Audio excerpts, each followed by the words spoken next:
Oui, c'est du chouchen, ça pue. Mais je regrette. Le chouchen n'a jamais pué. J'ai vu de la lumière, j'ai entendu des voix, alors je... C'est un satyre. Il venait pour vous violer. Monsieur le Dantec, je ne permettrai pas que... Mais à Plouguirec, il est très connu. Il fait la sortie des écoles, nous sous son imperméable. S'il n'était pas gendarme, il y a belle lurette qui serait sous les verrous. Satire.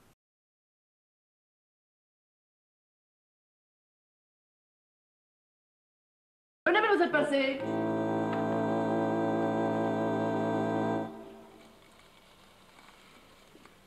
Il n'y a pas de doute, c'est bien du cyanure de potassium. On n'a pas lésiné, il y avait de quoi tuer un bœuf. Vous en avez bu? Évidemment. J'en prends tous les jours avant de me coucher. Pour être sûr de dormir comme une bûche. N'en abusez pas, mademoiselle Pincé, c'est très dangereux.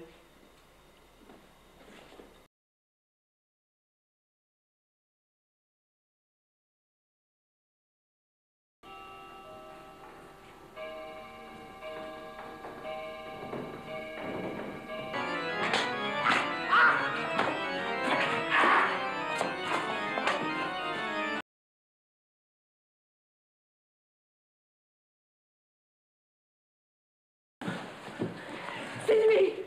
Le monstre! Il a voulu m'assassiner! Enfin, calmez-vous. Mais enfin, qu'est-ce qui s'est passé? C'est lui! Emmenez la folle. Je vous en supplie. Emmenez la folle. Allez, Rondeau, conduisez-la dans sa chambre. J'étais dans le couloir, à surveiller. Puis je vois la folle qui se ramène du haut de l'escalier. Elle me dit quelque chose. Bon. Peu après, j'entends un bruit de lutte. Alors je me rapproche. Et puis je vois quelqu'un qui se bat avec quelqu'un d'encagoulé. J'interviens. J'agrippe l'encagoulé. Qui me file entre les doigts parce qu'il y a l'hystérique qui m'a tiré par le bas du pantalon, qui m'a fait tomber par terre et qui s'est rué sur moi. Vous ne voyez pas un petit quelque chose?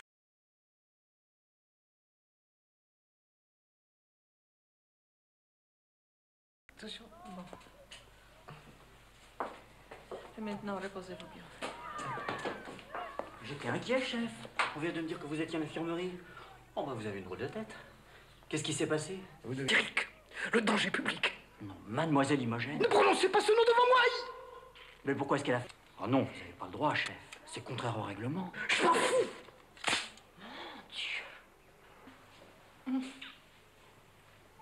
Vous piquez. Mais vous avez un très joli turban, Norbert. Patrouille.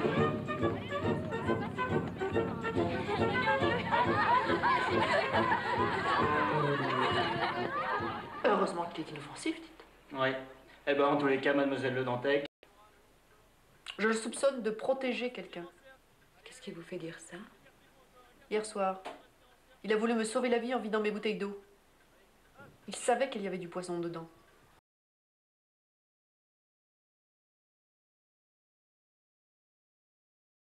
Peut-être une femme dont il était amoureux.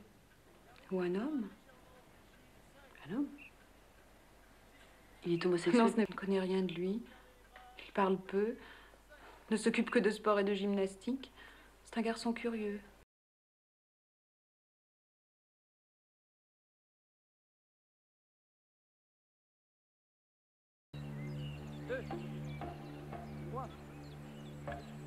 Fléchissez la jambe en appui sur le sol. 5, 6, 7.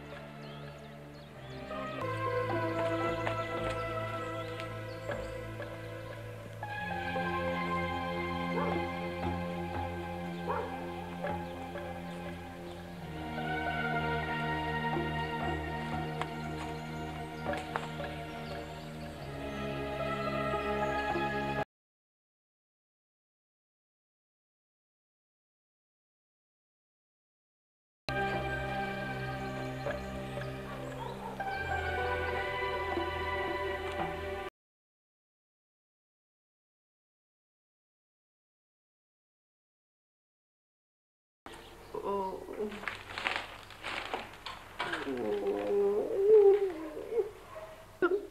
Que m'énerve, vous êtes là, mes amis. Je ne suis pas morte. Hélas. Kemner, je vous confie la garde de mademoiselle Le Dantec. Il est hors de doute qu'on cherche à l'éliminer. Si vous avez des courses à faire en ville, mon vieux, vous gênez pas. On ne sait pas exactement ce qui s'est passé. C'est Monsieur Gras qui vous a ramené dans ses bras. Il a dit que vous avez trouvé...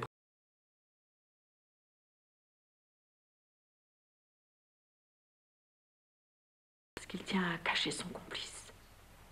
Quel complice?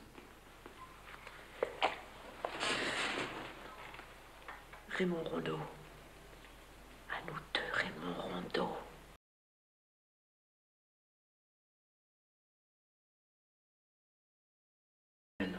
Faites ce que je vous dis. Je cherche l'assassin, vous cherchez le chouchen. Je peux pas tout faire, Kemeneur. Vous n'avez qu'à vous en prendre à votre propre incapacité. Au revoir, monsieur le juge. Bonne route.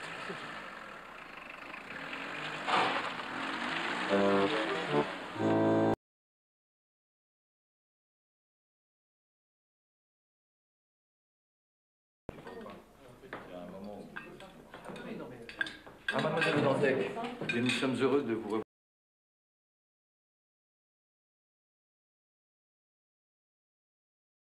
En rien.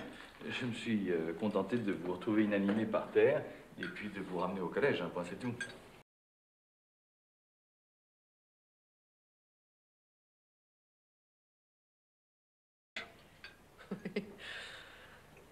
Qu'en pensez-vous, monsieur Rondeau? Moi, rien.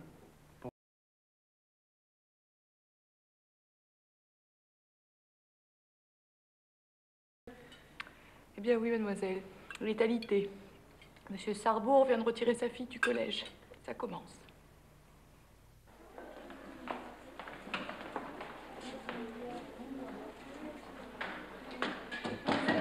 Qui est-ce?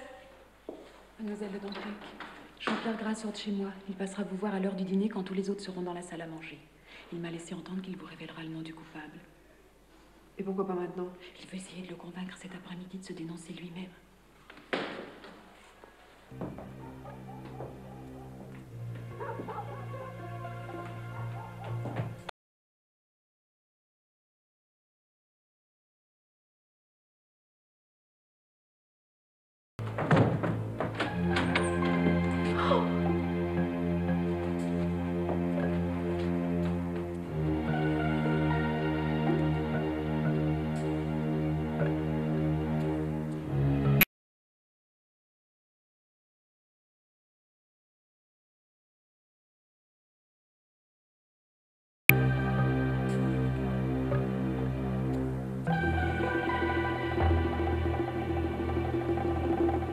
Mademoiselle Dantec, cette fois-ci, vous aurez beaucoup de mal à prouver votre innocence.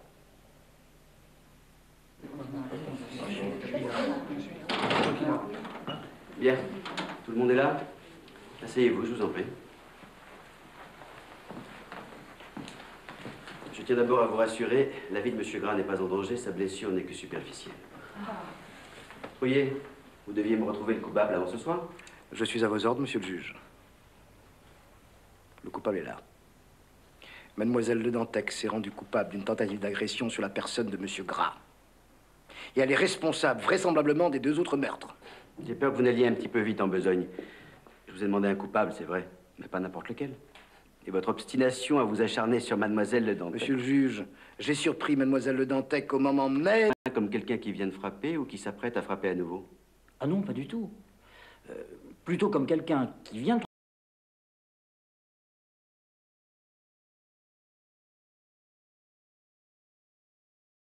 C'est pas comme ce vieux bigorneau. Vous avez entendu, monsieur le juge? Elle me suit! Ne hurlez pas, trouillez, je ne suis pas... Allez dehors.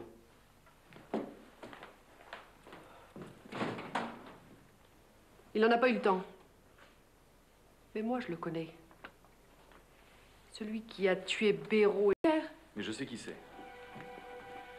Le coupable, c'est... Aidez-moi! Enfin, écoutez, monsieur, j'en parle à vos supérieurs. Enfin, vous serez cassé. Vous n'avez pas le droit de la frapper. Je pensais que c'était mademoiselle de Dantec. Merci, Norbert. Vous l'avez tuée? Elle n'en voulait qu'à votre argent. C'est faux, vous mentez. Enfin, vous êtes jaloux. Il y a quelques années, Sophie...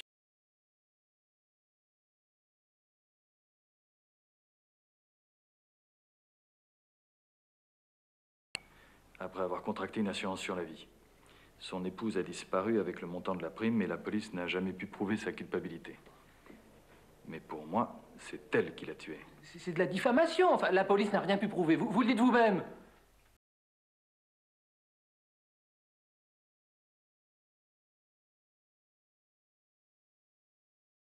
Dites-moi, c'est très grave ce que vous dites là, monsieur Gras. Mais ça ne prouve pas que mademoiselle Détressac ait tué Jean Béraud. Voyez, Gras, vous n'avez pas encore gagné la partie. Il y a 15 jours, notre directeur, monsieur Vermutz, nous a annoncé l'arrivée d'un nouveau professeur de dessin chaudement recommandé par vous, monsieur Fluot. Et j'ai eu la surprise de voir arriver Sophie Gerbois. Enfin, je veux dire Sophie Détressac. Qu'est-ce qu'il y a? J'ai une migraine épouvantable, j'ai envie de me coucher. Qu'est-ce que vous comptez faire avec Christian Fluot? C'est pour me demander ça que vous me dérangez maintenant. Vous allez l'épouser? C'est pas un petit professeur de merde qui va m'empêcher de faire ce que je veux. Et si je vous dénonce?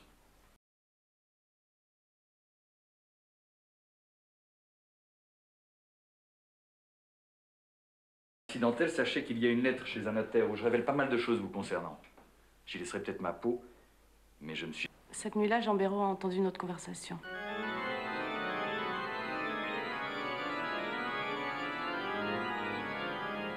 J'étais obligée de le tuer. Sophie. René Chopion, c'était une erreur.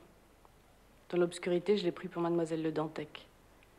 Je croyais que Jean Béraud avait eu le temps de lui révéler mon nom.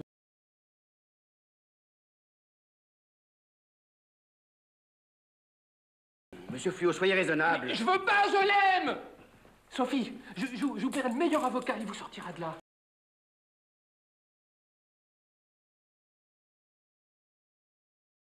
Dites-moi, il y a longtemps que vous saviez que mademoiselle Détressac était coupable? Dès le début, cette jeune femme m'a paru suspecte. Je savais que c'était elle. Oh, ça, elle est forte, notre Imogène. Ouais, mais comment t'as Excusez, Imogène. Bougrain, tu m'emmerdes. Non, mais il va pas nous gonfler toute la soirée avec son Imogène, celui-là.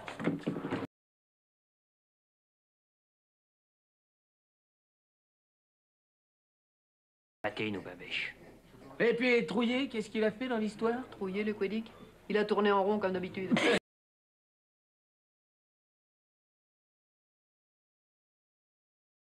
Normal. C'est un gars du pays. Bon, allez, c'est ma tournée pour les gars du pays. Pip, pip! Pour Imogène! Hip hip hip! Hip hip hip! Hip hip hip!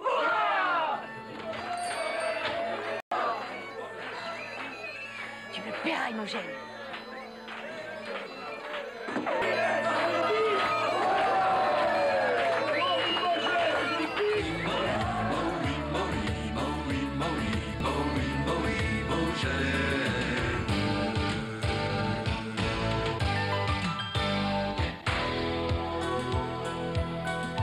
Je suis un sacré phénomène et je m'appelle Imogène.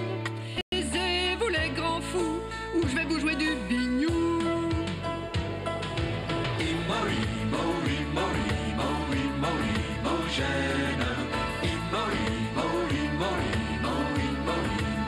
Faut pas se payer ma tête, je suis bretonne et j'en suis fière.